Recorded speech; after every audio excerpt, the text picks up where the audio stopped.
अनोप मंडल वालों, बार बार चाहता हूं कि तुम्हारे खिलाफ वीडियो न बनाओ, लेकिन तुम भी सुधरने वालों में से दिखते नहीं हो और हम तुम्हारे खिलाफ अब अपने शब्दों को बोलने से रुक नहीं सकते। तुम्हें बार बार समझाने का प्रयास किया, लेकिन तुम शायद समझने को तैयार ही नहीं हो। अब हमें हमारे बातों को बोलना ही तैयार जारी रखना पड़ेगा। तुम जब तक जारी रखोगे तब तक हम भी जारी रखेंगे। आज इस वीडियो के माध्यम से मैं साफ साफ कह देना चाहता हूं, अब से पहले के 2 वीडियो में भी मैंने कोशिश की कि शायद आप लोग हमारी बातों पर ध्यान दोगे, लेकिन हमें नहीं लगता कि आप हमारी बातों पे ध्यान दोगे। अब आप सुन लो कान खोलकर, आप जब जब बोलोगे, जब जब जैन शासन के खिलाफ बोलोगे, हम तब तब आपके खिलाफ बोलेंगे और आपको आपके बराबरी की टक्कर देने का अब पूरा प्रयास करेंगे।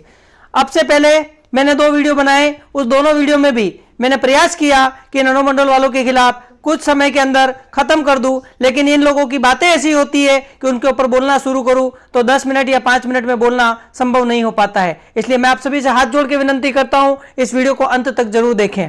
और इस साथ ही एक विनंती और करता हूं, इस वीडियो को अनोप मंडल के एक एक अनोपी तक पहुंचे, ऐसा भी आप प्रयास करें। यह शासन प्रभावना के लिए, शासन के हित के लिए मेरा एक छोटा सा प्रयास है। आप लोगों ने अब तक बहुत प्रेम दिया और वीडियो को देखा, उसके लिए आप सभी का धन्यवाद, आभार। और आज इस वीडियो के माध्यम से उन समस्त जिन शासन प्रेमियों का भी मैं धन्यवाद और आभार करता हूं, जो किसी न किसी तरह से कोई लेख लिख करके या कोई वीडियो बना करके या कोई ऑडियो बना करके इस समय की इस काल में ये लोग जो जिन शासन के खिलाफ बोल रहे हैं उनका प्रतिकार कर रहे हैं, उनका विरोध कर रहा है, उन सभी की खूब खूब अनुमोदना करता हूं।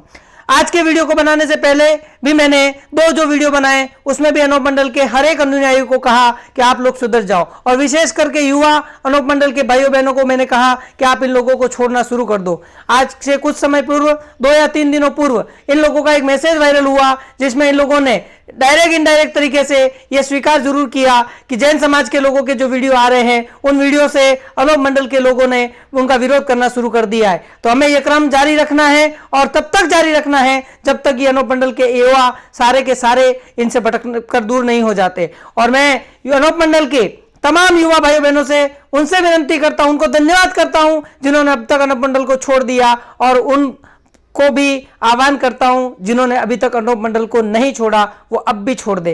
क्यों छोड़ना है, आज के इस वीडियो में वापस बोल देता हूं। इससे पहले वीडियो में भी बोल चुका हूं, आज वापस बोल रहा हूं। अनोप मंडल के तुम्हारे जितने आगेवान हैं, मुकनाराम, जस्साराम और ये अमृतलाल प्रजापति, और इसके अलावा के जितने भी तुम्हारे कार्यकारिणी सदस्य, पदाधिकारी, आगेवान जो भी है, सबके सब जो है दलाल है, सबके सब जो है एक नंबर के कायर है। वो कायर क्यों है, दलाल क्यों है, इन बातों का खुलासा आज के इस वीडियो में करूंगा। और उसके अलावा जिन शासन के ऊपर, जिन शासन के लिए तुमने मुर्दाबाद के नारे लगाते हुए कुछ आरोप जो लगाए, उन आरोपों का भी मैं आज तुम्हें जवाब दूंगा कि वो जवाब इस सुन लेना कान खोलकर अनोप मंडल वालों, तुमने कितने बेबुनियादी आरोप लगाए, और वो बेबुनियादी आरोप भी उस जिन शासन के ऊपर लगाए जो जिन शासन जयवंता है। हम इसे बर्दाश्त नहीं करेंगे, कतई बर्दाश्त नहीं करेंगे।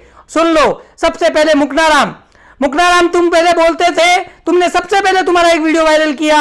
उस वीडियो में तुमने कहा कि जैन समाज के लोग सामने आओ, बैठ के बातचीत करो और बातचीत को करके इस विवाद को सुलझा दो।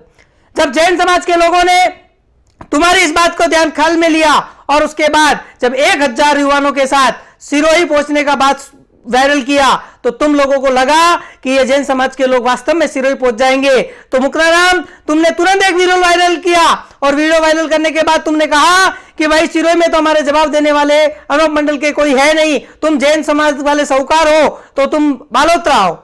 तुम्हारी इस बालोत्रा की चुनौती को भी हालांकि स्वीकार करने जैसा नहीं था। तुम अनपढ़ों को, तुम गंवारों को, तुम मूर्खों को समझाना मतलब बेस के आगे बिन बजाने जैसा है, लेकिन फिर भी तुम्हारी उस चुनौती को स्वीकार किया और मुनि लोकेश चंद्र मुनि ने स्वीकार करते हुए तुम्हें तारीख दे दी 28 जून 2021 को हम बालोत्रा आ रहे हैं, तुम तैयार रहना।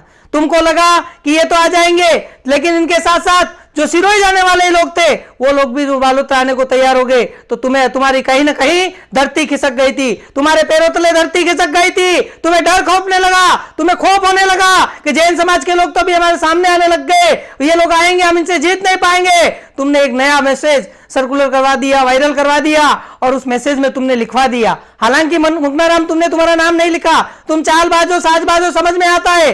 तुमने एक मैसेज वायरल करवा दिया तुम्हारे नाम से, तुम्हारे भाविकों से कि मुक्नाराम जी अब इनके माध्यम से उनको बोल दीजिए जब तक 200 देशों के लोगों को, 200 देशों के प्रतिनिधियों को ये सामने लेकर के नहीं आते तब तक हम जैन समाज वालों के साथ बैठेंगे नहीं, हम जैन समाज वालों के साथ बातचीत नहीं करेंगे। अरे कायरो सीधा बोलो ना कि हमें हमारी ताकत नहीं, हमारी औकात नहीं कि हम तुमसे बात कर सके, हमारी ताकत नहीं कि हम तुमसे शास्त्रार्थ कर सके। तुम उस बात को स्वीकार क्यों नहीं करते हो? तुम स्वीकार करना सीखो, तुम स्वीकार करके जैन समाज के सामने आओ, तुम जैन समाज के सामने अपनी वास्तविकता को बताओ कि हम तुम्हारा सामना नहीं कर सकते। लेकिन तुम कायर हो, तुम ये कहोगे नहीं। तुम्हें नाच न जाने आंगन टेढ़ा वाली कहावत तुम्हारे पर चरितार्थ होती है। मुक्नाराम अगर तुम्हारे में ताकत है तो तुम्हारे में अगर वास्तविकता है तो तुम ही नहीं, तुम्हारे साथ तुम्हारे जितने भी अनूप मंडल के पदाधिकारी है, जितने भी आगे वाले, उन सबको लेकर 28 जून की जो तारीख तुम्हें लोकेश मुनि ने दी है उस दिन उपस्थित रहना, तब जानेंगे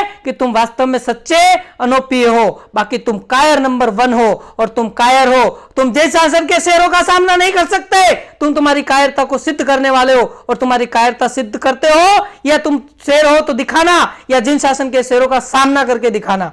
दूसरा, मुक्नाराम जी तुमने एक वीडियो वायरल करके बोला कि भाई सिरोही में जवाब देने वाला कोई नहीं है इसलिए तुम जो है बालोतरा आ जाओ।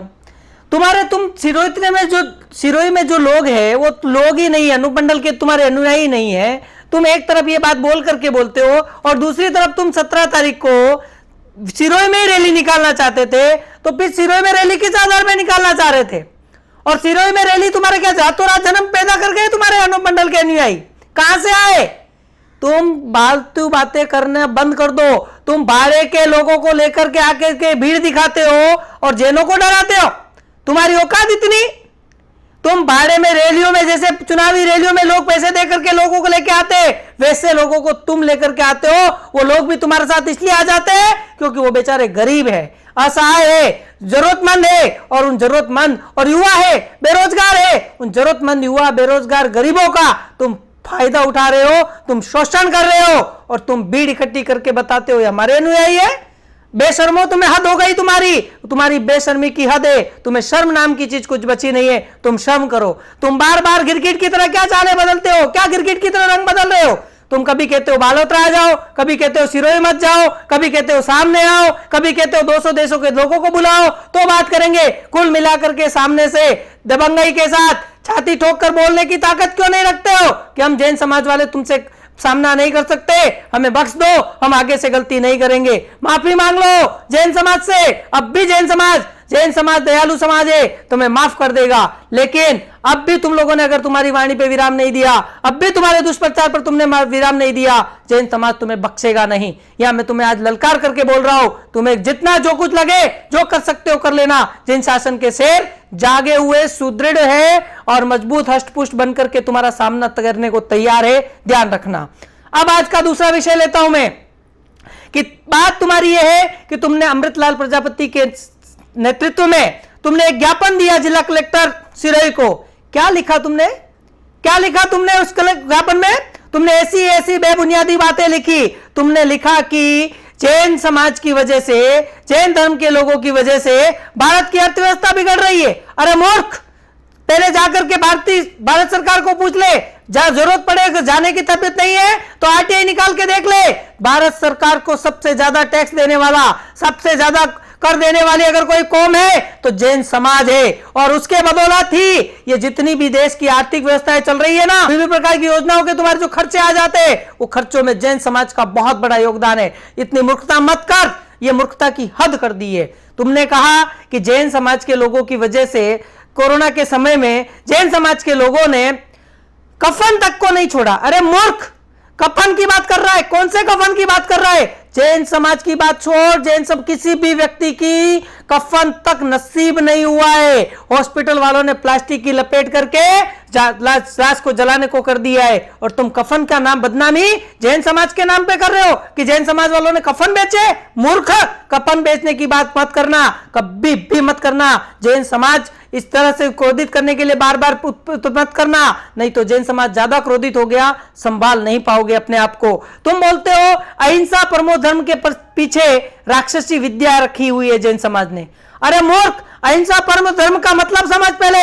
अहिंसा ही हमारा परम धर्म है, और उस अहिंसा परम धर्म की वजह से ही शुक्र मना कि हमारे जैन धर्म के लोगों ने अभी तक तलवारें नहीं उठाई है, अभी तक बंदूकें नहीं उठाई है, और जरूरत पड़ी ना तो तुम लोगों को खत्म करने के लिए वो भी उठाने से हम लोग पीछे नहीं खिसकेंगे। अगर तुम लोगों ने ईंट बजाई तो हम पत्थर मारेंगे, इतना याद रखना। मैं आज छाती ठोक करके बोल रहा हूं, तेरे मारे में ताकत हो तो सामना करने के लिए तैयार रहना, क्योंकि तुमने तुम्हारी जितनी हदें पार करनी थी उतनी कर ली, अब नहीं कर सकते हो।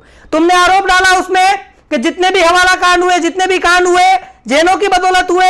अरे मूर्ख, पहले जाकर के सरकार को बोल, सरकार की नाकामी है, जैन समाज की कामी नहीं है। जैन समाज को दोषी देने से पहले सरकारों को जाकर के दोष दो, सरकारों में तुम्हारे लोगों को जाके बिठा दो। इतनी परवाह पड़ी है तो तुम्हारे लोगों को बिठा करके उसका खुलासा करा लो। इसका ठोस जैन समाज पे थोकने की तुमने जो दुस्साहस किया है ना, वो दुस्साहस तुम्हारा योग्य नहीं है। इस तरह का दुस्साहस भविष्य में करने की कोशिश भी मत करना।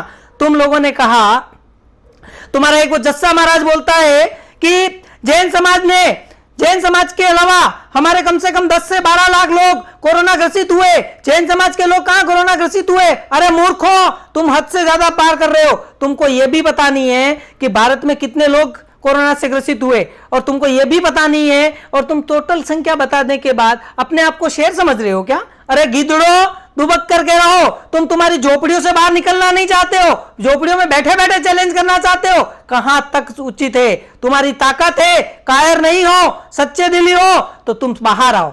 तुमको महालक्ष्मी चैनल वाले ने कहा कि तुम दिल्ली आ जाओ, तुम्हारे रहने की, खाने की, पीने की व्यवस्था हम करते हैं, और तुम सामने सामने बैठ के शास्त्रार्थ करो, और तुम शास्त्रार्थ में पूर्ण हो गए तो मैं 1 करोड़ रुपया तुम्हें दूंगा। ये तुम्हें महालक्ष्मी चैनल वाले ने कहा, तुम उसका चैलेंज एक्सेप्ट कर नहीं पाए। क्यों भाई?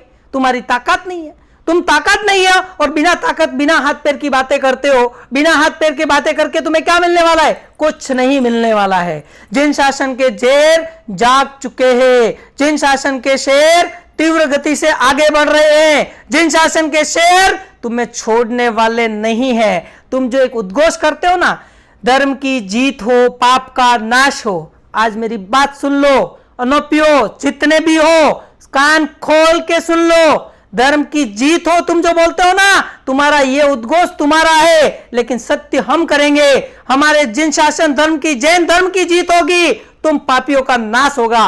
तुम पापी हो, महापापी हो, और तुम पापियों के महानाश का दिन आ गया है। तुम गद्दार हो, तुम कायर हो, तुम देशद्रोही हो, तुम सभ्यता संस्कृति के रक्षक नहीं भक्षक हो। तुम धर्म मातृभूमि की रक्षा की बात करते हो, तुम्हें रक्षक बोलने का, तुम्हें रक्षक शब्द तुम्हारे लिए वापरने का कोई हक नहीं है, कोई हक नहीं है। तुम सभ्यता संस्कृति के रक्षक नहीं, भक्षक हो, भक्षक हो, भक्षक हो। याद रखना मेरे इन शब्दों को। और आज आपको तुमको वापस वादा करता हूं कि आगे भी जब तुम बोलोगे मैं ऐसे वीडियो बनाता रहूंगा, तुम्हारे एक एक विषय का जवाब दूंगा। इतना कान खोल के सुन लेना। इसी बात के साथ अपनी वाणी का विराम देता हूं। जय जिनेंद्र, जय महावीर।